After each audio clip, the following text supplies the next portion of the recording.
본 방송에서 제공하는 투자 정보는 투자 판단에 대한 조언입니다. 방송에서 제공하는 주식의 가치, 가격 상승 및 가격 하락에 대해서는 방송사에서 보장하지 않습니다.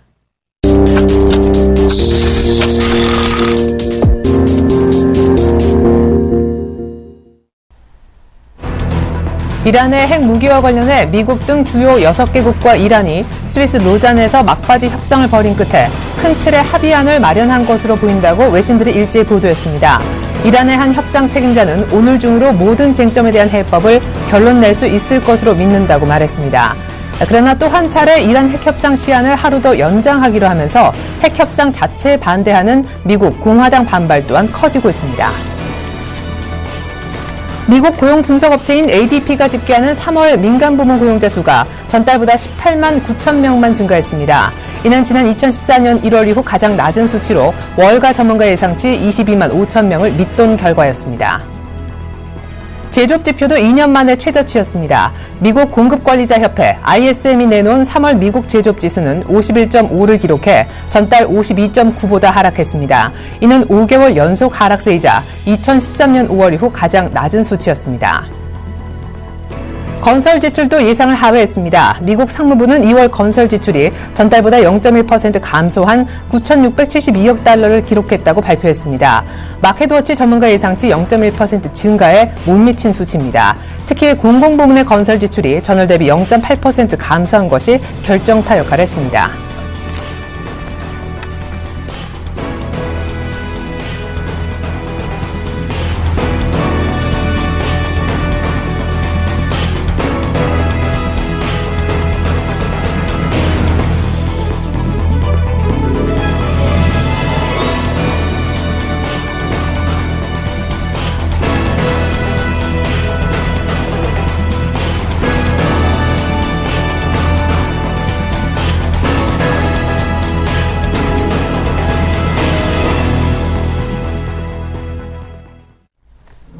안녕하십니까. 출발 증시와이드의 최혜린입니다. 올 2분기를 시작하는 4월의 첫날 뉴욕 증시가 또 하락했습니다. 3월의 마지막 거래일 1분기 마지막을 좀 어설프게 마무리하는가 싶었는데 2분기 시작도 별로 좋지는 않았습니다. 나왔던 지표가 약속이나 한 듯 모두 다 부진했기 때문인데요. 믿었던 고용지표마저 안 좋았습니다.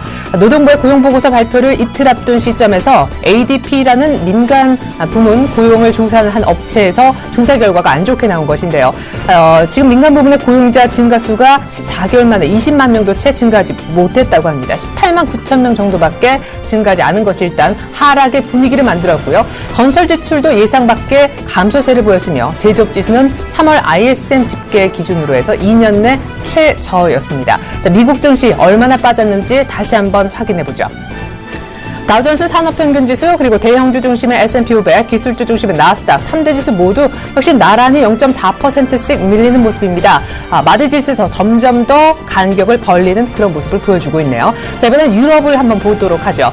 유럽은 반대로 3월달 제조업 지표가 호조세를 띠면서 3대 국가 주요 증시가 0.3 내지 0.5%씩 상승하는 모습을 보였습니다. 재밌는 거는요.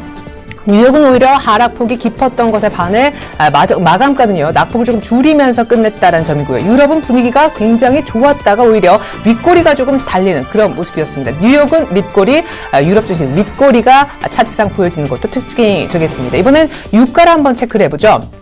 WTI 기준으로 50불이 회복된 게 눈에 띄실 텐데요. 지금 이란의 핵 협상이 지금 막바지 조율 중에 있습니다만 막판 진통 또한 만만치 않게 작용을 하고 있습니다.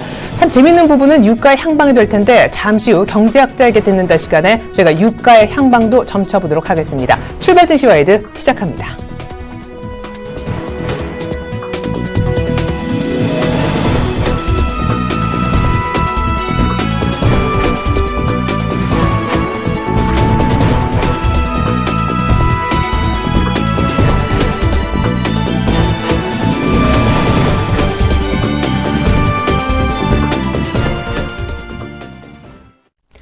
경제학자에게 듣는다 시간입니다. 경제학과 교수님 모시고 깊이 있는 이슈 다뤄보는 그런 시간인데요. 오늘은 서강대학교 경제대학원에 계시는 김영익 교수님 연결해 얘기 나눠보겠습니다. 교수님 처음 뵙겠습니다. 안녕하세요. 예, 안녕하십니까. 네, 이란 핵협상 최종 조율 중으로 아는데 큰 틀에서 합의가 이루어졌다는 외신 보도가 있는가 하면 막판 진통 중이다 이런 얘기도 있더라고요. 결과는 아직 안 나온 거 맞지요? 예, 그렇습니다. 31일 날 결과가 나오기로 했는데요. 하루 연장했다가 또 하루 연장으로 알고 있습니다. 그래서 막판 진통이 상당히 심각한 것 같은데요. 오늘 결과를 좀 봐야 될 것 같습니다. 네, 지금 미국 공화당 내부에서도 이란 핵협상을 진행한 것 지금 자체를 반대하고 있다고 하는데요. 어떤 내용의 반대입니까? 예, 그러니까 그동안 이란이 핵 개발하니까 여러 가지 금융 경제 제재를 서방 국가들이 이란한테 했거든요. 그거를 지금 전부 풀어줄 수 없지 않느냐 이런 입장인 것 같습니다. 네, 그래요. 지금 경제 제재를 풀어주는 것 자체가 이란의 어떤 핵 개발을 더 돕는 것이다. 이런 내용으로 미국 공화당에서는 오바마 주도로 지금 진행되는 핵 협상을 거부하는 그런 모습인 것 같은데요.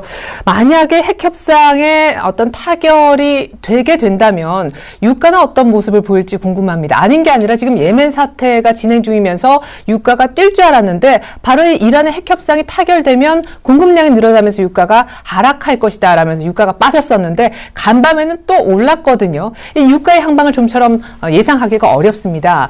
교수님께서는 어떻게 보고 계세요? 예, 어제 유가는 좀 올랐죠. WTI가 50달러까지 올랐고 브렌트도 한 56달러 근처까지 올랐지 않습니까?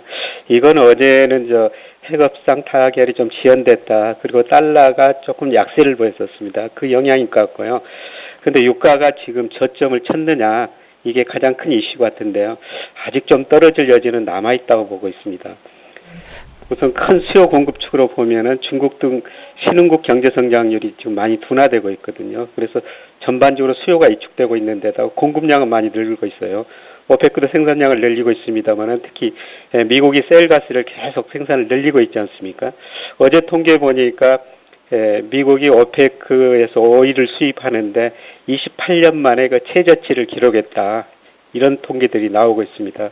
그래서 전반적으로 아직 공급은 늘고 수요는 줄어들고 있는 상황이기 때문에 유가는 추가적으로 좀 더 떨어질 여지가 있다 이렇게 볼 수가 있을 것 같습니다.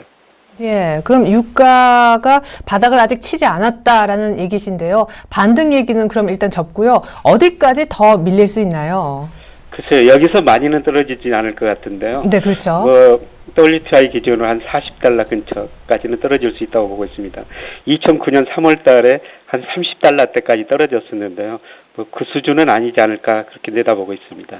예, 그래요. 지금의 저점, 3월의 저점이 한 WTI 기준 43불 정도 되는데 약간 더 빠진 40불 정도에서 아마 바닥을 잡지 않을까 이렇게 유가 전망을 해 주셨습니다.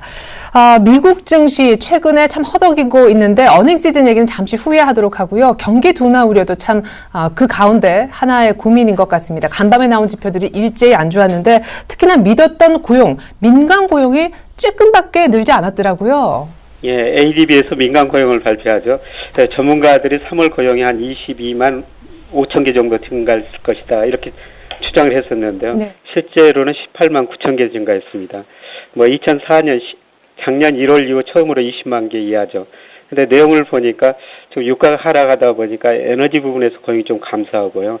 특히 그 달러 강세로 제조업이 좀 타격을 받는 것 같습니다. 제조업에서 오히려 지난달 보니까 한 1,000명 정도 고용이 감소했거든요. 근데 전문가들은 이게 일시적 고용 감소가 아니냐, 에너지 가격만 안정되면 다시 고용이 늘 것이다.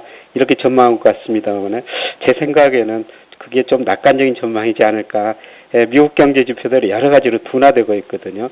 그래서 앞으로 미국 고용이 지금보다도 크게 늘 가능성은 다 낮아 보입니다. 앞으로 갈수록 좀 고용 증가세도 둔화될 거로 보고 있습니다. 예, 간밤에 ADP 민간 고용 집계가 예상보다 부진했던 것은 일시적이다라고 얘기한 것에 대해서 교수님은 좀 일시적이 아닌 것 같다 이런 얘기를 해주셨는데 그러면 이제 내일 밤에 노동부의 공식 집계죠. 전반적인 민간 고용뿐만 아니라 공공부문의 고용까지 아우르는 고용 지표의 결과는 어떻게 보시는지 궁금합니다. 지금 월가 예상치로는 실업률도 전달과 동일한 5.5%가 유지가 되고 무엇보다 신규 고용이 꽤나 많이 25만 명가량 늘 것으로 기대하고 있잖아요. 예. 전문가들이 말씀하신 것처럼 한 25만 개 늘 거라고 보고 있는데요. 지난해 올 평균 한 26만 개였었죠. 지난해 수준이라 보고 있습니다. 그러나 2월 달에 29만 5천 개 늘었지 않습니까? 그보다는 좀 둔화되는 수준이다. 이렇게 볼 수가 있을 것 같고요. 실업률도 뭐 5.5% 전월과 비슷한 수준으로 보고 있습니다. 물론 미국 고용 많이 늘고 있습니다만은 저는 그 다른 지표도 좀 관심 있게 찾아봐야 된다고 생각하는데요. 미국 고용 지표 발표도 하면서 고용률, 임금 상승률 이런 걸 발표하는데요. 근데 고용률은 지금 상당히 낮은 수준에 있거든요. 예를 들어 가지고 글로벌 금융위기 이전에 고용률이 한 66%였어요. 고용률이라는 게 15세 이상 인구가 일하는 비율인데, 근데 지금 고용이 증가했음에도 불구하고 63% 정도로 낮아진 수준이고요. 그리고 이렇게 고용이 증가했음에도 불구하고 임금은 별로 안 오르고 있어요. 지난 2월 달에 미국의 시간당 임금 상승률이 작년 동월에 비해서 1.6% 상승한 데 그쳤거든요. 그래서 고용도 증가하고 임금 상승률이 본격적으로 높아져야지 앞으로 미국이 통화 정책을 본격적으로 변경할 텐데, 내일 뭐 고용 지표도 관심 있게 쳐다보셔야 되겠습니다만은 고용률하고 시간당 임금 상승률 이것이 어떤 식으로 변해가고 있는지 이걸 더 관심 있게 쳐다봐야 될 것 같습니다. 예, 그래요. 우리 김영우익 교수님께서는 미국 고용 시장에 대해서 상당히 좀 우려스러운 눈으로 지켜보시는 것 같은데, 일단 내일 밤에 나올 미국의 3월 고용지표 노동부 발표 속에서 시간당 어떤 임금 상승률, 고용률을 같이 좀 이 부분을 더 중요시 체크를 해봐야 된다, 이런 얘기를 해주셨습니다. 아닌 게 아니라 최근에 뭐 고용이 좀 좋아졌었다라고 하지만 이것도 서비스업 중심으로만 고용이 는 거라면서요. 네, 그렇죠. 미국 일자리가 많이 창출됐는데요. 사실 제조업에서는 금융위기 때 잃어버린 일자리 한 40%밖에 차지 못하고 서비스업에서 한 1.2배 고용을 늘린 거거든요.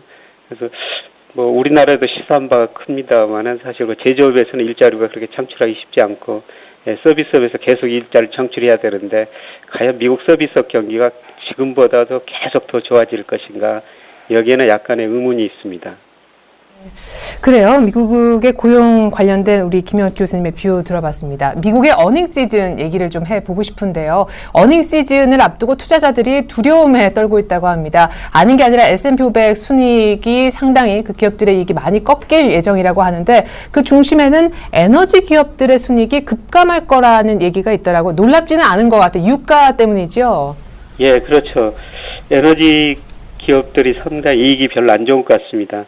팩트셋 여기에 추정에 따르면은 올 1사분기 미국의 기업 주당 순이익 S&P 500 기준입니다만은 전년 동기 비해서 한 8.2% 감소될 것이다, 이렇게 추정하고 있는 거고요. 물론 업종별로는 다르겠죠. 에너지 기업 때문에 이렇게 이익이 감소한 거라 이렇게 볼 수가 있는데, 헬스케어 같은 거는 오히려 증가했을 것이다, 이렇게 볼 수가 있을 것 같습니다.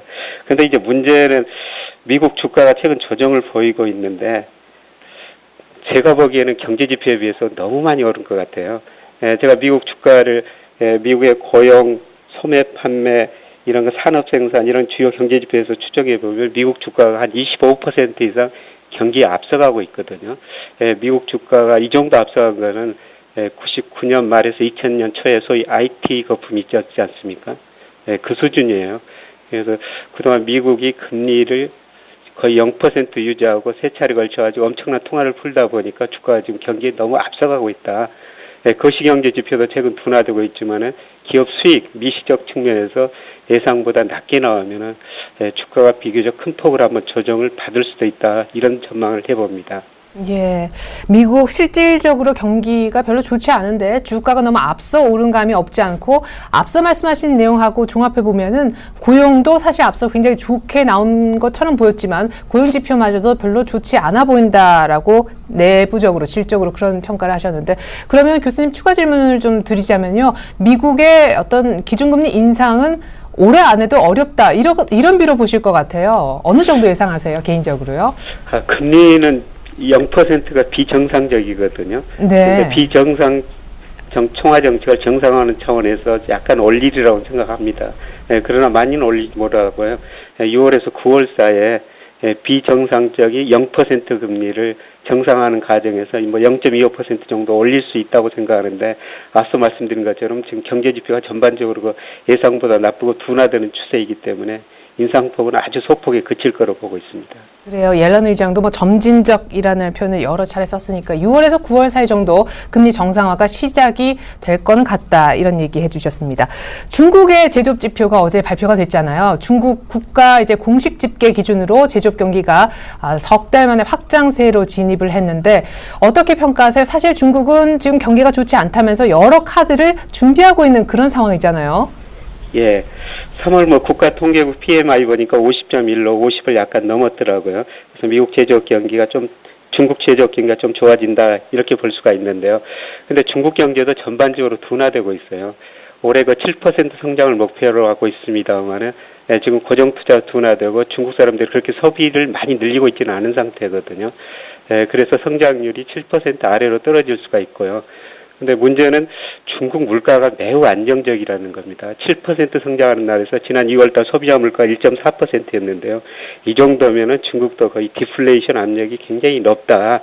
이런 측면에서 지금 중국 정부가 지준율도 인하하고 금리도 인하하면서 통화 정책을 팽창적으로 운영하고 있지 않습니까? 그래서 최근에 주가가 2008년 3월 이후 처음으로 3,800 상해 종합지수가 돌파를 했는데요. 제가 보기에는 또 이 미국처럼 중국도 경기에 비해서는 주가가 너무 앞질러 가지 않느냐 그런 생각이 듭니다. 예, 중국도 미국도 실질적인 경기 펀더멘탈 대비 주가가 과도하게 오른 것 같다 이런 분석해 주셨네요. 우리 시장도 어제 좀 빠졌었는데 여기에는 경기에 대한 둔화 우려가 있다는 분석들이 주를 이루고 있습니다. 물가가 넉 달째 0%대 상승률을 보여주고 있고 수출도 상당히 부진한데 오늘 아침에 속보를 보니까요. 2월 경상수지가 나왔더라고요. 총 64억 4천만 달러, 36개월째 흑자 행진을 이어나가고 있다곤 하지만 이 흑자가 불황형 흑자라는 게 문제가 되겠죠, 교수님? 예, 그렇죠. 어제 3월 수출입 통계가 발표됐습니다만 수출이 석 달 연속 감소했었고요. 대신 수입이 큰 폭으로 감소하다 보니까 경상수지 흑자는 대폭 나오고 있는 것이죠. 그래서 앞으로도 그 경상수지 흑자 전망을 많이 날 텐데요. 근데 우리나라 가게들이 가게처럼 소비를 늘리지는 않고요. 저축을 늘리고 있거든요. 최근에 보니까 가계 순저축률이 계속 올라오고 있습니다. 여기다가 기업들은 또 돈은 버는데 투자를 않다 보니까 수입보다는 둘 다 줄어들고 있으면 수입이 더 많이 줄어들면서 경상수지가 대폭 흑자나고 있는 것이죠. 예. 이렇게 우리나라도 사실 경기가 좋지 않은 그런 모습인데 미국이 금리를 인상하기 이전에 우리 한은이 또 한 번의 금리 인하를 할 가능성은 어느 정도 된다고 보세요? 저는 우리 경제는 지금 계속 성장률이 둔화되고요. 올해 경제 성장률이 잘해야 3% 정도 될 것 같고요. 네. 그다음에 물가는 어제 발표됐습니다만 굉장히 낮은 수준 아닙니까? 예. 이렇기 때문에 저는 하반기에 금리를 한 차례 정도는 더 인하할 수 있다 이렇게 지금 내다보고 있습니다. 네, 한은의 추가 금리 인하 가능성이 있는데 올 하반기 정도가 되지 않겠느냐 이렇게 전망 들어봤습니다. 네, 지금까지 서강대학교 경제대학원 김영익 교수님의 의견 알아봤습니다. 교수님 잘 들었습니다. 예, 고맙습니다.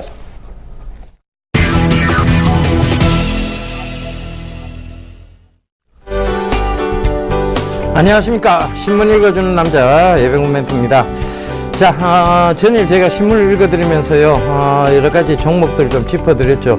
LED 업체, 서울반도체나, 그 다음에, 루멘스나, 이런 업체들은 지금, 그러니까 필립스가, 조명기구, 조명사업 쪽을 접었다고 해서 이들에게 수혜가 되는 것은 아니다.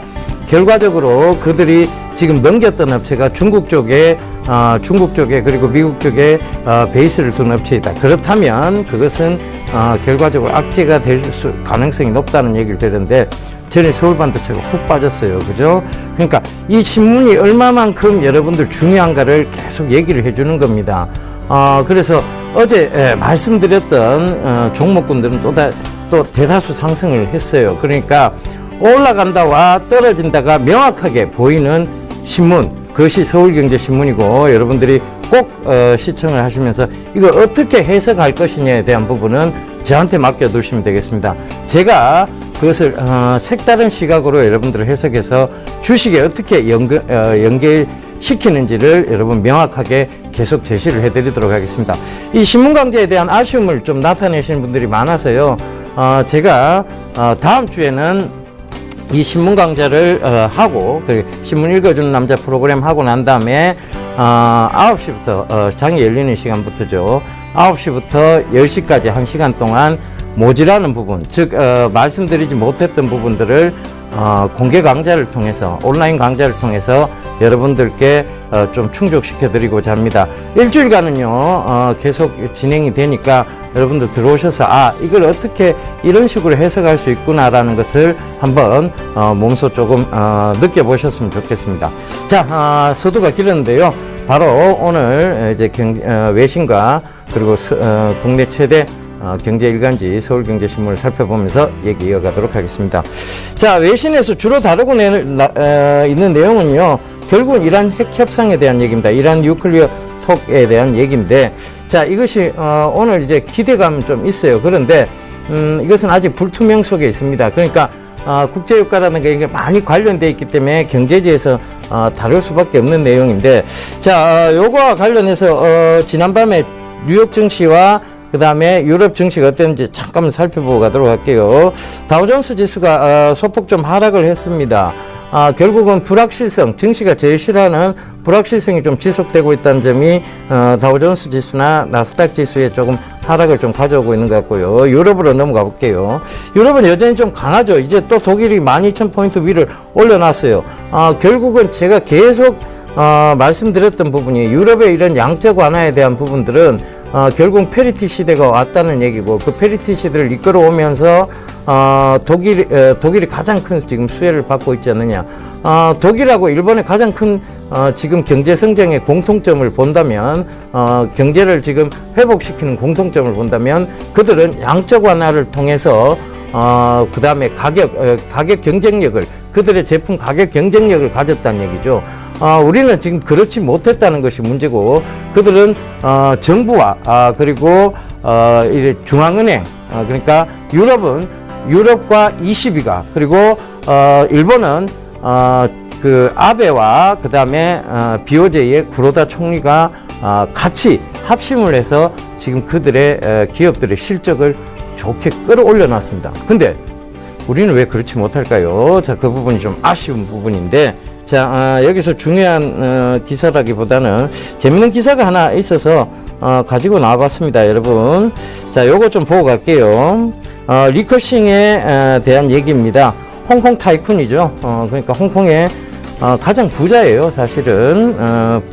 돌풍과 같은 존재, 리커싱이 벤처 이런 부분에 대해 어떤 투자를 하고 있느냐에 대한 부분입니다. 원래 돈 많은 사람이 어디다 투자하느냐가 가장 중요한 거 아니겠습니까? 그죠? 그래서 그 부분을 좀 살펴보고 가도록 하겠는데요. 자, 솔리네 차우라는 여자입니다. 리커싱의 바로 오른팔 정도 되겠죠. 그 여자분의 사진이 보이고요. 자, 여기 보면 리커싱이 지금 사람들 초대해서 보물찾기를 했다는 재밌는 내용도 있는데, 이걸 짚고 넘어가자는 게 아니고요. 리커싱의 어떤 투자 부분입니다. 자, 요걸 한번 짚고 넘어갈게요. 자, 여기 보시면 그림이 하나 나오죠. 여기 보면 이 시계, 이게 웨어러블 디바이스에 대한 시계입니다.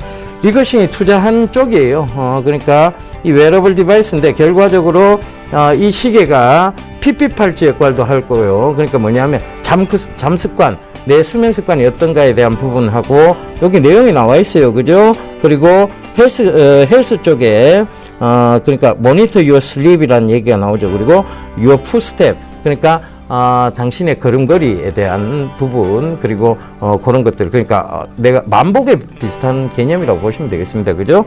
그래서 여기에 투자했다는 내용이 나오고, 그 다음에 또 다음 화면 보면 요 컵이죠.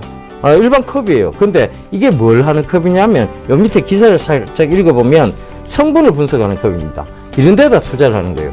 신성장 동력의 날개고, IT와 그 다음에 생활 기술이 접목한 그런 쪽에다 투자를 대다수 하고 있다는 것이 눈에 띕니다. 그래서 요런 그리고 또 다음 화면도 잠깐 보실게요. 자, 이 바이크예요. 그죠? 자전거인데 여기 보면 내비게이션을 장착한 자전거입니다. 그러니까 그리고 스마트폰으로 오퍼레이트, 그러니까 스마트폰으로 조정할 수 있는 그런 기술력, 즉 또 IT하고 새로운 기술들을 접목하는 그 생활에 관계된 부분하고 IT를 접목하는 이런 쪽에다 투자를 하고 있다는 것이 눈에 확연히 보입니다. 자, 이 얘기는 뭐냐 하면요. 결국은 미래 산업혁명 쪽에다 이 돈 많은 사람들도 투자를 하고 있다는 것이죠. 그것이 IT란 얘기고 이것이 신성장 동력을 갖춘 회사들 위주로 투자될 가능성이 높다. 즉 R&D의 개발비, 연구비를 끊임없이 투자하는 기업들의 투자 효율성이 높아진다는 얘기입니다. 자, 그래서 이 IT 쪽인데 이걸 색다르게 조금 해석해 보자면요. 결국은 이 IT 산업은 스마트 디바이스라든가 이런 쪽이 결국은 주를 이룹니다. 이 스마트 디바이스는요, 결국은 통신의 원활함이 있어야만, 즉, 이 지금 내비게이션만 해도 자전거에 장착된 내비게이션만 해도 이 자전거가 뭐와 연계되어야 되냐면 결국은 통신과 연계되어야 된다는 얘기를 해주고 있는 겁니다. 그렇다면 이 IT는 통신 네트워크 성장이 그 발판을 이룬다고 보시면 될 것 같고요. 그런 측면에서 보자면 S넷이라든가 S넷 4,000원대부터 얘기 드리는데 이제 지금 많이 조정이 들어왔어요. S넷을 다시 좀 관심 가져야 될 시기다. 그 다음에 지금껏 잘 오르지 못했던 회사가 있죠. 기가 인터넷을 공급하는 회사, 다산 네트워크스라든가 이런 회사들은 계속 좀 주목을 해보셔야 된다는 얘기를 드리고자 하는 것입니다. 자, 이 부분 참고해 보셨으면 좋겠고요. 자, 바로 우리 국내 최대 경제 일간지죠. 서울경제신문을 보면서 말씀을 또 얘기 이어가도록 하겠습니다. 자, 화면 한번 볼게요. 자, 일단은 요 기사가 제일 먼저 눈에 띄어서 좀 들고 나왔습니다. AIIB, 즉 아시아 인프라 인베스트 뱅크라는 그 아시아 인프라 투자은행에 대한 부분이다. 최명국인 미국 위안화 국제화에 제동을 걸 것이다. 자, 이 기사를 왜 잡아왔느냐에 대한 부분이에요. 자, 오바마가 행정부가 위안화의 IMF 특별 인출권 편입에 제동을 걸고 있다. 뭐 이런 얘기들이 좀 나옵니다. 그죠? 그런 얘기들이 좀 나오고, 그 다음에 달러 패권의 내상입자 반격에 나선 것, 뭐 SDR 편입 전 금융규제 완화 등 필수 개혁 조치 단행해야. 그런데 여기 보면요. 자, IMF 총재죠. IMF 총재가 이 위안화가 국제 통화 가치가 되는 것은 시간 문제다는 얘기 했습니다. 자, 이 얘기는 뭐냐면 위안화의 가치 절상에 대한 얘기가 주라고 보시면 될 것 같아요. 이걸 어떻게 해석해야 되냐? 결국은 지금 성광통이다, 후광통이다, 뭐 중국 기업에 투자해야 된다. 주가는 많이 올랐어요. 그죠? 주가는 많이 올랐습니다. 최근에 중국이 주가 오른다고 하는 것은 뻔히 명약관화 사실이고 주가는 많이 올랐어요. 그런데 이 주가는 올라도 위안화 가치 절상이 되면 환율적인 부분에서 손실이 나올 수 있다는 얘기입니다.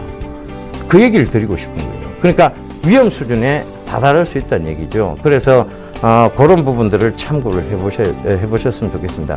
자, 위안화 가치 절상, 결코 중국 투자에 쉬운 부분은 아니다라는 얘기를 꼭 좀 전해드리고요. 중국이 많이 오른다고 해서 너도 나도 중국 쪽에 투자하는 바로 2007년도, 8년도부터 그때부터 중국은 꼬꾸라지기 시작했고요. 그때부터 지금도 그 선을 회복하고 있지는 못합니다. 그러니까 그때 펀드에, 중국 펀드에 많이 가입하셨던 분들 아직도 손실 중이라는 얘기고요. 자, 그만큼 많은 기간을 지났어요. 그런데 지금도 또 그러한 형태의 투자가 이루어지고 있다는 것이죠. 묻지마 투자시. 그러니까 이 외국에다가 투자를 한다는 것, 결국은 이것은 환율과 연계해서 보지 않으면 안 된다는 것을 의미합니다. 자, 위안화 가치 절상, 과연 이 중국 성광통, 후광통 이런 투자에 대해서 긍정적인 부분만 있을 것이냐, 아니라는 것을 얘기해 주고 있습니다. 그래서 그 부분 꼭 좀 참고를 하셨으면 좋겠습니다.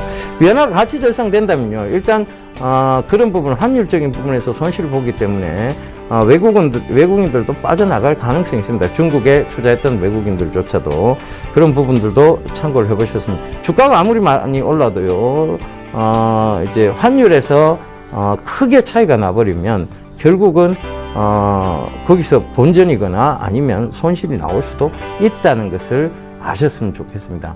쉽지 않은 게 외국 투자라는 거 다시 한번 좀 짚어드리기 위해서 이 부분을 다르게 해석하는 차원에서 가지고 나왔습니다. 그래서 그 부분 좀 꼭 좀 참고해 보셨으면 좋겠습니다.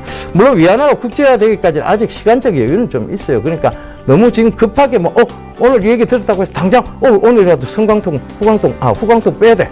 이런 생각을 가지시라는 얘기는 아니고요. 앞으로 이런 부분들에 문제가 있을 수 있다는 얘기를 꼭 좀 전해드리고자 하는 내용이었습니다. 자, 다음 화면 보면서 얘기 이어가도록 하겠습니다. 저유가 후폭풍 수출 3개월째 뒷걸음. 이제 어닝 쇼크에 대한 얘기들이 슬슬 나올 때가 됐죠. 그죠? 어닝 시즌입니다. 본격적인 4월 어닝 시즌이다. 얘기를 통해서도 굉장히 강조를 많이 드렸고요. 이 프로그램 통해서 여러분께 얘기를 많이 드렸습니다. 여기 보면, 자, 요거 보셔야 될 거예요. 주요 수출품 올해 1분기 수출 증감률인데, 자, 석유화학, 가전, 이쪽은, 수출이 굉장히 마이너스 극감을 보이고 있다는 거. 휴대폰, 가전, 자동차, 철강 모두 극감을 보이고 있습니다. 단지 컴퓨터하고 반도체 쪽에서만 늘었습니다. 왜 SK 하이닉스를 계속 강조드렸는지 좀 생각을 해보셨으면 좋겠습니다. SK 하이닉스가 좀 최근에 주가는 좀 빠졌어요. 그런데 SK 하이닉스는 여전히 반도체 부분에서 수출은 계속 증가 추세에 있고요. 그 다음에 성장 모멘텀이 있다는 것이죠. 자, 1분기 주요 수출 지역별 수출 증감률인데 미국에서만 늘었어요. 미국이 지금 경기 지표가 호전되고 있다는 건 명확하게 보입니다. 그죠? 오세아니아 역시 좀 늘었다는 것인데 일본 그들 자국 제품의 그것 때문이죠. 애착 때문이죠. 결국은 수출이 급감했고 러시아는 뭐 지금 자국 상황이 별로 좋지 않습니다. 그죠? 유럽 역시 마찬가지고 이런 부분들이 아마 시장에서 지금 이런 수출 쪽에서 반영이 이루어졌는 거고 결국은 지금 또 어닝 쇼크 때문에 또다시 급락 사태가 좀 나올 수 있다는 것도 참고를 해보셨으면 좋겠습니다. 그러니까 어느 정도 현금 확보 좀 하고 가야 된다는 얘기를 이 신문에서 얘기를 해주고 있는 겁니다. 그래서 그 부분도 꼭 좀 참고를 해보시고요. 세 번째로 전자화학 아우르는 핵심 계열사로 전자의존 줄이기가 과제다. 이게 삼성 SDI에 대한 부분이에요. 자, 여기 보면 삼성 SDI가 왜 최근에 급감이 좀 나온지 보고서 하나 이상하게 나왔죠. 그죠? 보고서 하나 이상하게 나오면서 그들은 보고서를 이상하게 내고 사고 있습니다. 참 이거 웃기는 얘기 아닐까요? 증권사에 언제까지 뭐 이런 행태를 보일지는 모르겠습니다만은 보고서 이상한 거 하나 내고는 사고 있는데 자, 보고서가 나오면서 삼성 SDI 주가는 쭉 빠졌어요. 결과적으로 실적에 대한 우려를 자꾸 얘기를 하는 것 같은데 너무 과매도 구간에 들어가 있습니다. 그러니까 그러니까 너무 많이 팔았다는 얘기, 과매도 구간이죠. 그러니까 충분히 지금은 가격적 메리트가 있는 구간이고요. 지금 삼성 SDI가 여기 보면요, BMW 전기차 배터리 분야에서의 양해 각서 i3와 i8에 이어서 내년 출시 예정인 3시리즈 플러그인 하이브리드 모델에도 자사 제품을 탑재. 자, 3시리즈 굉장히 인기 좋은 모델이에요. 이걸 또 플러그인 하이브리드 모델로 나온다고 하니 그 부분도 기대감이 좀 있습니다. 그런데 사실은 이 삼성 SDI의 대부분 매출 구조는 이 앞에도 기사에도 나와 있습니다만 어디 쪽에 있느냐 하면 바로 스마트폰의 2차 전지 배터리 사업 쪽에 주력이 있습니다. 그런데 이 스마트폰 2차 전지 배터리 쪽이 스마트폰의 판매 부진이 결국은 삼성 SDI의 주가 하락을 좀 가져온 것인데 이것은 좀 과도한 부분이 없지 않아 있다는 거 다시 한번 강조드리면서 그 부분 참고해 보신다면 지금 삼성 SDI를 충분히 매수하셔도 좋은 시기다. 이렇게 좀 말씀을 좀 드리도록 할게요. 자, 사실은 이 부분까지 좀 짚고 넘어가야 되는데 유가증권 시장에서요, 건설운수 창고는 웃고 전기전자는 울고 있다. 자, 여기 보면 저희가 많이 강조드렸던 종목 몇 가지가 나옵니다. 그죠? 대한유화 영업이익 증가율이 상위 10개사 중에 289.4 굉장히 높습니다. 그죠? 그 다음에 한미사이언스라든가 이런 종목들 보이고요. 자, 이런 종목도 SH에너지화학도 보여요. 그죠? 저희가 강조드렸던 종목입니다. 그러니까 그런 부분들을 좀 참고해 보셨으면 좋겠고, 자, 요거는 조금 더 상세한 설명이 필요한데 이런 것들을 이제 다음 주부터 9시 이후에 저희가 강의를 드리겠다는 얘기입니다. 자, 그 다음에 코스닥 쪽에서 보면 정보기기 건설업종 영업이익이 400% 이상 증가했다. 자, 저희 강조드렸던 종목 중에 경봉이 보이고요, 시공테크 보이고요. 자, 그리고 유니테스트도 좀 보입니다. 자, 이런 종목군들 결국은 지금 굉장히 왜 이 기업들이 많이 올라갔는가가 여실히 나오는 그런 이유들이 좀 나오죠. 그래서 이 앞으로의 이 기업들이 그러면 지금까지는 이랬는데 앞으로는 더 어떻게 될 것이냐의 향후 성장성에 대한 부분들은 추가적인 설명이 필요합니다. 그런데 이것이 지금 시간 관계상 저희가 다 해드리지는 못하고 있어요. 그러니까 다음 주부터는 이런 부족한 부분들을 좀 채워드리도록 하겠습니다. 자, 자, 오늘 투자 제안을 또 얘기해 드려야 될 것 같아요. 어닝에 대한 불안감이 증폭되고 있습니다. 그죠? 여전히 시장이 상존을 하고 있고. 자, 이 부분은, 코스피 시장에서 결코 좋은 얘기는 아닙니다.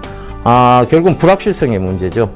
이런 부분들 때문에 충분히 코스피 시장에서의 급락이 나올 수도 있는 자리대다. 그렇다면 지금쯤 현금 확보 일부는 해놓고 가셔야 되는 게 맞다는 거고요. 그 다음에 또 앞으로 지금 4월 달에 남은 과제들이 있어요. 그죠?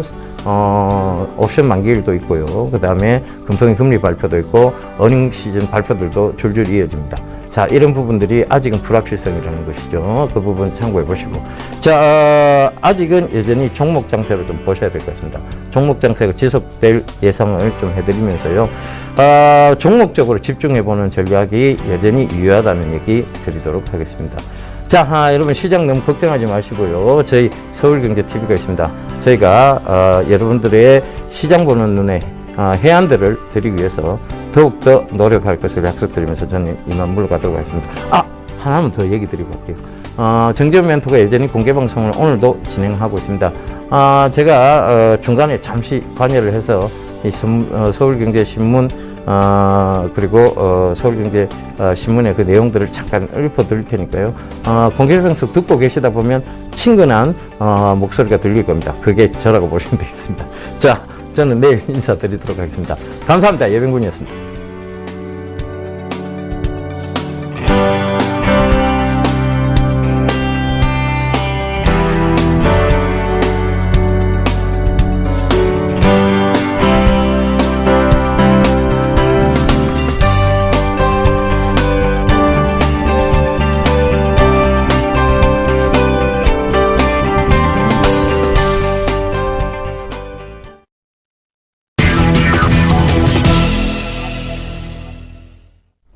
네, 조금 전에 나온 화면 보셨죠? 전일의 기관이 전일까지 11거래일 연속 팔았는데 가장 많이 팔았던 거래소 종목 1, 2위가 현대차, 기아차였었습니다.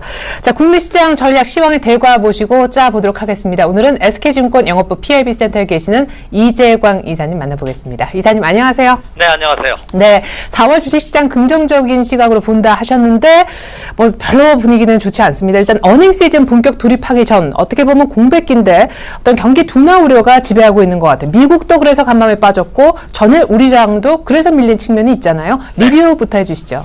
네, 사실 묘하게요. 주식시장은요. 월요일 서서 금요일 날 팔으라는 주식 투자 격언이 있고요. 월초에는 월말에 팔아서 월초에 사라 하는 주식 투자 격언이 있습니다. 그것을 보면은 가만히 보면은 그게 무슨 얘기냐면요. 주초에 사서 주말에 팔아라는 것은 주말을 앞둔 시점, 토요일과 일요일 휴장을 앞둔 시점에서 불안 심리가 가중되다 보니까 대부분 주말 앞서서는 목요일이나 금요일은 팔고자 하는 매도 심리가 강한 것이고요. 또 한 월로 보면은 역시 월말에는 국내 기관과 외국인들 같은 큰 손세력들이 월말 윈도우 드레싱이라고 해가지고 월말 그 단가를 맞추기 위해서 주로 월에 많은 매수를 하고 그 월초가 되면 그 물량을 매도하는 경우가 상당히 많습니다. 그런 영향이 아닌가 이렇게 생각이 됩니다. 어제장에서도 국내 주식시장 4월의 시장은 이렇게 산뜻하지는 못했죠. 코스피 시장을 기준으로 본다면 한 2028포인트로 2020포인트대로 또 소폭 하락하는 모습을 보였고요. 오늘 새벽에 끝난 뉴욕 증시 말씀해 주신 바와 같이 경제 지표가 좋지 않습니다. 그로 인해서 미국의 3대 지수가 소폭 하락하는 그런 모습을 보였습니다. 참 과거에는 경제 지표가 안 좋으면 미국 금리 인상 시기가 늦춰질 수 있겠다 하는 소식과 함께 오히려 강세를 보였는데 역시 그런 것은 심리적인 것은 단계에 그치고 마는군요. 그렇죠? 역시 기업의 실적이 좋냐 나쁘냐가 중장기적으로는 결정하지 않나 이렇게 생각이 됩니다. 그래서 결국 미국 증시가 조정을 받았습니다. 그런데 미국이나 유럽이나 선진국 시장의 모습을 보면 그동안 너무 가파르게 올랐어요. 아무리 상승장이라 하더라도 3, 4일 상승하면은 하루 이틀 조정받습니다. 반대로 하락장에서도 마찬가지죠. 3, 4일 조정받으면 하루 이틀 반등을 줍니다. 그 현상이 아닌가. 그래서 4월 달에 대한 시장에 대한 긍정적인 시각에는 저는 전혀 변함이 없다 이렇게 말씀드립니다. 앞에서도 이미 말씀드렸다시피 코스피 시장을 기준으로 저는 2000포인트 선이 지지된다. 그러면 저는 여전히 매수 마인드 전략이 필요하지 않을까 이렇게 판단이 되고 있습니다. 또한 국내 시장은 해외 증시에 비해서도 그동안 너무 미리 선조정을 받았고 상승폭이 적었습니다. 다시 말씀드려서 국내 시장의 경우는 저 상승이 오히려 안정감으로 작용하는 그런 모습을 보여주고 있다 이렇게 말씀을 드리고요. 오늘 새벽 끝난 뉴욕 증시가 하락을 했기 때문에 오늘 차익 실현이 됩니다. 그 매수 기회가 하늘이 됩니다. 금주는 월주 그런 또 하나 뉴욕 증시를 포함한 선진국 시장이 단기 급등에 따른 관련 논란을 벌이고 있기 때문에 혼재 양상을 보일 가능성. 하지만 다음 주가 더 안정적인 모습을 보일 가능성이 크지 않을까 하는다. 별로 보면은 급등하는 종목군들이 굉장히 많습니다. 문제 조심 차별화만 발휘한 대처.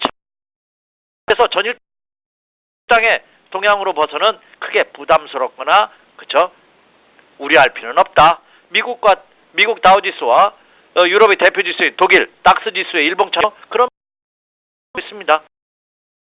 이것은 누가 보더라도 그렇죠 장기 랠리 연속 상승은 눌림. 야 이제 상승 끝 하락의 전추전이다. 하락의 어두운 그림자가 드리워지고 있다. 이렇게 판단하는 시기상조인 이렇게 말. 면 센스가 필요하다라고 하셨는데 그 센스 부분은 잠시 후에 전략 측면에서 다루고요. 그래도 이제 밀리면 사자라고 용기를 낼 때는 이 장이 약간 밀리다가 다시 올라간다는 어떤 확고한 신념이 있어야 되는데 그 사인을 어느 정도에서 찾을 수 있을지 할까요? 여전히 꼬여있는 모습이 조금 불안하다 하시는 분들도 많으실 것 같아요. 환율도 조금 출렁이고 있잖아요. 네, 그렇죠. 자, 지금 올해 장을 상승을 이끌었던 것이 연초부터 지금까지 상승을 이끌었던 것이 전적으로 외국인입니다. 오히려 국내 기관 투자가들은 연초부터 2조 원이 넘는 매도 우위를 보이고 있고 어제도 매도 우위를 보였죠. 물론 이 매도는 수그러들 것으로 판단이 됩니다.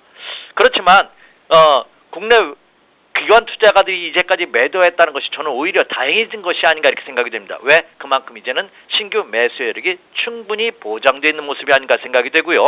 어제 그제에서도 최근 들어서 외국인 국내 기관 투자가 할 거 없이 국내 시장에 대한 신용 등급을 포함해서 주식 매수 비중 확대 전략을 계속해서 내놓고 있다는 점입니다. 그 또한 매력이지 않나 이렇게 생각이 되고요.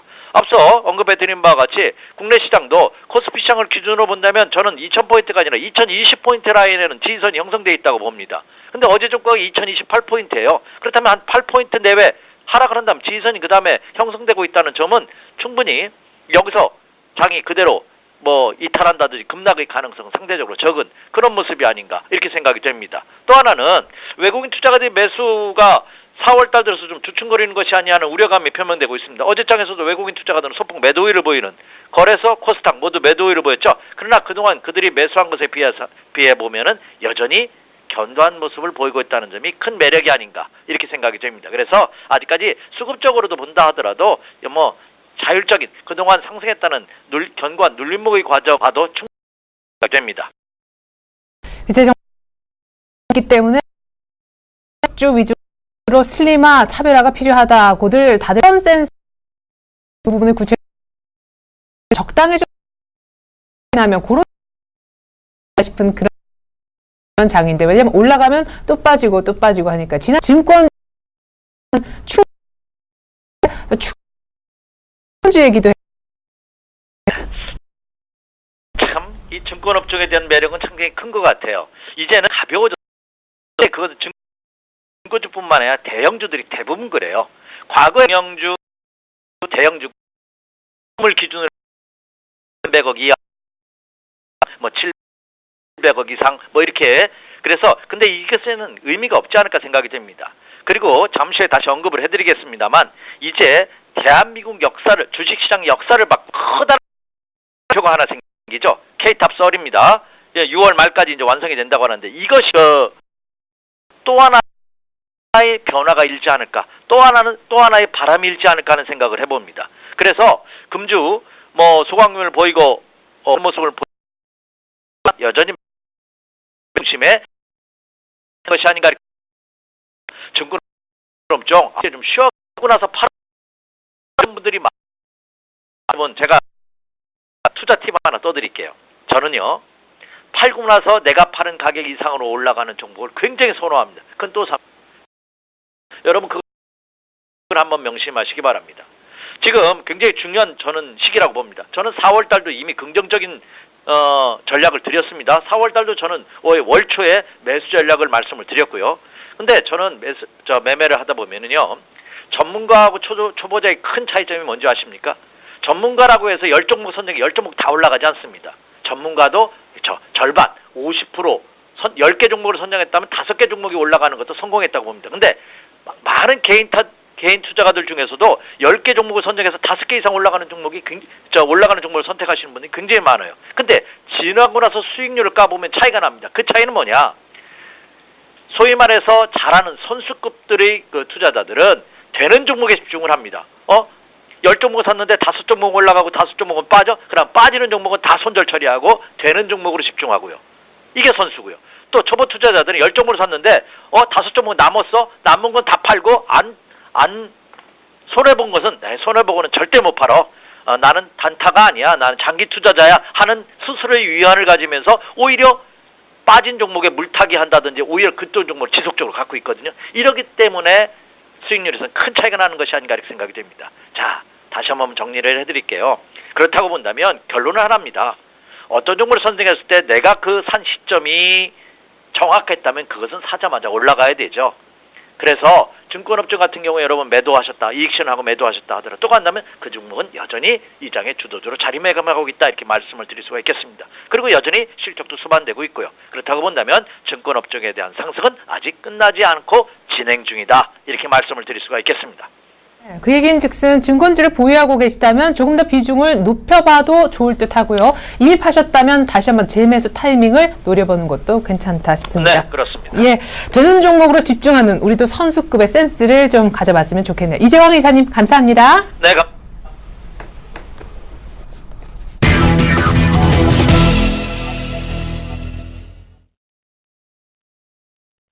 네. 이번에는 이두코 멘토님을 만나볼 시간인데요. 조금 전에 이재광 이사님께서는 상당히 좀 좋은 얘기를 해주셨습니다. 4월 시장을 긍정적으로 본다. 2천은 지지가 된다 하셨는데 우리 이두코 멘토님은 어떤 뷰를 갖고 계시는지 한번 연결해서 얘기 나눠보도록 하겠습니다. 여의도에 계시는 이두코 멘토님 안녕하세요. 반갑습니다. 네, 종목도 종목이지만 사실 파라다이스 큰 수익 낸 다음에 지수 조정이 얼마나 더 이루어질 건가 관심을 갖고 지켜보셨는데 2050에 강한 저항이 있는 건 사실인 것 같아요. 조금 전에 2000의 지지 가능성이 농후하다라는 얘기도 있었거든요. 이두코 멘토님도 같은 의견이신지 그냥 뭐 자유롭게 좀 의견 주시죠. 네, 일단 2000포인트에 대한 지지는 나올 수도 있겠죠. 안 나올 수도 있고. 하지만 중요한 것은 어제 같은 경우에도 이제 우리가 예상했던 예상권으로 들어오면서 어느 정도 낙폭이 있었던 그런 상황이었다라고 좀 볼 수가 있겠죠. 2050포인트 말씀해 주신 대로 기준으로 거의 3월 내내 추가적인 상승보다는 횡보하거나 기간 조정의 그런 모습들 수십 번씩 좀 말씀을 드렸었고, 자, 지수는 하방으로 가면은 2000포인트를 지지하거나 깰 수가 있는, 결국 하방으로는 한번 꺾일 수 있다라는 부분들 계속적으로 좀 말씀을 드렸는데, 역시나 어제 시가총액 상위 종목들 위주로 하락이 나왔던 종목들이 상당히 많이 나왔던 그런 부분이 되겠습니다. 어제 이제 삼성그룹주들, 삼성전자부터 시작해서 삼성테크인까지, 현대그룹주들은 현대차부터 현대중공업까지 대부분의 시가총액 상위 종목들에 대한 하락세가 지수 하락폭 대비 상당히 낙폭이 있었던 2%, 3%대 낙폭이 있었던 그런 상황이었기 때문에 지수만 믿고 대형주를 베팅하기에는 상당히 애매한 그런 상황을 미리 예측한 그런 부분이기 때문에 어느 정도 바닥권에 있는 종목들을 지속적으로 집중하자라고 말씀을 좀 드렸던 겁니다. 자, 그래서 이제 어제 다우지수가 하락하는 모습들, 다우지수가 어제 이제 하락하는 모습들이 좀 나와졌죠. 어제 이제 말씀을 드릴 때 상당히 좀 중요한 위치에서 하락이 좀 나와주었다. 라고 좀 말씀을 드렸는데, 자, 계속적으로 저점을 조금씩 낮추고 있는, 그런 부분이 되겠죠. 방향성은 지금 현재 조금은 아래로 꺾이고 있는, 지금 121선을 계속적으로 지진하고 있는 것 같지만은 조금씩 점진적으로 고점에 대한 부분들이 눌려지게 되면서 아래로 꺾이고 있는 모습들, 이런 부분들이 상당히 조심스러운 지금 구간이 아닌가, 이렇게 볼 수가 있겠습니다. 자, 그래서 이제 오늘도 이제 우리 상당히, 우리 증시에도 어느 정도 영향이 좀 나올 것 같은데, 자, 최근에 전 증권방송 통틀어서 현재 구간에 대해서 상당히 좀 정확하게 말씀드리고 계시는 분이 좀 없는 것 같아요. 아무리 돌려봐도 지수에 대해서 좀 긍정적으로 계속적으로 좀 말씀을 하시는 것 같은데, 자, 상당히 좀 진심으로 상당히 좀 걱정이 됩니다. 그래서 일단 우리 상한가 팩토리에서는 그러한 예측들을 미리미리 좀 말씀을 드리고, 일단 어제 같은 경우에도 종목은 안 드리고 지수 하락에 대비하자라고 좀 말씀을 드렸는데, 자, 한번 차트를 보면서 설명해 드리면요. 자, 최근에 2050포인트에 대한 돌파가 힘들 것이다라고 했던 것이 작년 9월 달에 지수가 1900포인트를 이탈하면서 급락을 했던 그런 부분들에 상당히 되겠습니다. 이 부분 상당히 되겠습니다. 그 이후에 지수가 상승과 하락을 반복하는 그런 과정이 나왔었죠. 하지만 중요한 것은 이번에 박스권 돌파를 하는 그런 모습이 좀 나와주었지만은 계속적으로 2050포인트를 돌파하지 못하고 2047포인트로 두 번의 그런 모습으로 쌍봉이 나와주면서 쌍봉에서 지금 양봉 구간이 아니라 또 최근에 음봉이 계속적으로 나와준 모습이죠. 그만큼 이 지수대에 매수한 투자자들이 상당히 좀 많다라는 그런 증거이기 때문에 돌파하지 못하고 음봉 마감한 그런 캔들의 모습이지 않나 싶습니다. 자, 해서 우리가 단기적인 이평, 그러니까 현재 지수가 방향성을 모색할 수 있는 그런 구간이기 때문에 단기적인 이평선이 되겠죠. 5일선에 대한 이탈 여부 상당히 좀 강하게 중요하다라고 좀 말씀을 드렸는데, 자, 오늘 이제 거의 정확하게 5일선에 좀 걸쳐 있는 그런 부분이 되겠죠. 하지만 상당히 애매하게 복잡하게 꼬여 있는 그런 상황에서 강력한 돌파가 좀 나올 수 있을까 싶을 정도로의 저항들이 복잡하게 모여 있는 어떤 그런 구간이기 때문에 오늘 상승이 나오더라도 전강 후약의 패턴이 나올 가능성이 큰 그런 구간이지 않나 싶습니다. 자, 해서 이제 21선에서의 지지 패턴에서의 5일선이 상당히 좀 중요한 그런 부분이다라고 볼 수가 있겠고요. 자, 이 구간이 무너지게 된다면 단기적 심리 라인이 되겠죠. 21선 무너지게 된다면 상당히 좀 심리적인 부분도 변화될 수 있다는 점, 그만큼 변동성에 상당히 유의를 하셔야 되는 부분이다라고 좀 말씀을 드리겠고요. 자, 결국 21선을 또 지지는 받고 있지만은 이 21선이 완전히 지지를 한다라고는 보장은 할 수가 없죠. 이 부분이 이탈하게 된다면 추가적인 하락이 당연히 나올 수가 있는 그런 부분이기 때문에 계속적으로 상승하는 종목들보다는 바닥권에 있는 종목들, 자, 해서 상승하는 종목들 따라잡으신 분들은 어제 특히나 시가총액 상위 종목들 급락이 나온 그런 상황에서 철저하게 어떤 고통의 시간을 보내고 계시지 않을까, 이렇게 좀 볼 수가 있을 것 같습니다. 자, 그런 의미에서 어제 이제 바닥권에서부터 쭉 리딩을 해드리고 있었던 파라다이스, 어제도 기관들의 매수세가 들어온 그런 모습이었습니다. 자, 기관들에게 물량 폭탄을 좀 넘기자라고 좀 말씀을 드렸는데, 자, 전일 결과적으로 보합권 마감하는 장중에 2% 넘는 하락권이 좀 나와주었지만은 어느 정도 종가는 관리를 하는 상황이지만은 결국에는 음봉 마감한 그런 모습이죠.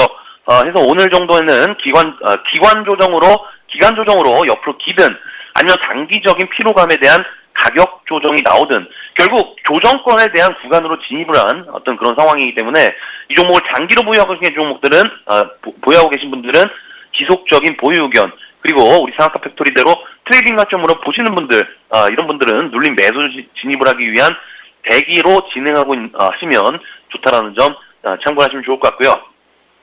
자, 오늘도 지수는 조금은 쉬어가는 것이 종목별로 조금은 쉬어가는 것이 조금은 현명한 그런 구간일 것 같습니다. 일단 어제 지수가 하락이 좀 나와주다 보니까 투자 심리 자체가 상당히 좀 개인들에게 치중된 게 강이 아닌가, 상당히 좀 이런 생각을 좀 많이 했었는데, 자, 이런 시장에서 제가 계속 말씀드렸던 것이 주식시장에서 자기 목숨은 자기 손에 쥐고 다닌다. 듣기 싫어하는 말을 계속 자꾸 하는 사람은 아무도 좋아하지 않죠. 주식시장에서는 특히나 그렇다라고 볼 수가 있겠는데, 주가가 어떻게 흘러가든 언제나 장밋빛 전망을 내놓기만 하다면 그런 전문가는 기껏해야 그냥 그런 사람이야 라는 그런 소리를 듣는데 그칩니다. 하지만 대세 상승이 곧 끝날 것이라든가 곧 임박한 거품이 빠질 거라는 그런 확신에 찬 목소리로 경고를 했다가 그것이 맞아떨어지게 된다면 이 전문가는 그런 말을 한 동기가 불순하다는 어떤 그런 의혹이 쏟아질 것이고, 시장 급락의 원인이 제공자라는 비난까지 퍼부어지는, 결국 대중들은 어제도 말씀드렸지만은 불쾌한 진실을 좋아하지 않는다라는 그런 의미인데, 자, 최근에도 그런 것 같아요. 모든 언론과 방송에서 지수가 계속적으로 간다 하니까 코스닥의 대차장고, 신용장고 최대치에 이럴 때 하락이 나온다고 했을 때 그때 책임은 스스로 지셔야 되는 그런 부분이기 때문에 항시 긴장감을 놓지 마시고, 투자하시다가 단기적 손실이 나온 거는 괜찮습니다. 다음에 그런 실수를 번복하지 않으면 되니까요. 하지만 그런 실수를 반복했을 때 그때는 감당할 수 없는 손실로 다가온다라는 점 인지를 하시고, 자, 오늘도 지수 정가응액이 나올 수 있는 시장입니다. 그런 시장이기 때문에 시장 상황부터 체크하시고 종목별 보유하고 계신 흐름들 체크하시면서 시장은 대응하는 자세로 관망하시면서 파이팅 하시기를 바라겠습니다. 오늘 스타트 팩토리는 여기까지입니다. 고맙습니다.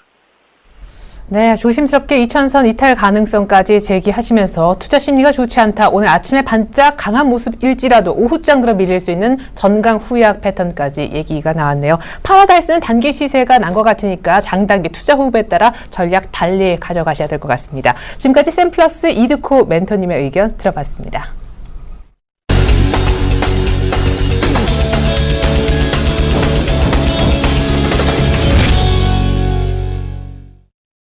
간밤 뉴욕 증시 지표가 일제히 부진하게 나오면서 역시 또 하락하는 모습 보였습니다. 그 가운데 놓칠 수 없는 건 민간 고용이 좋지 않게 나왔다라는 점인데요. 우리 증시도 오늘 제한적인 흐름을 볼 것으로 예상됩니다. 잠시 후 2부가 이어집니다. 고맙습니다.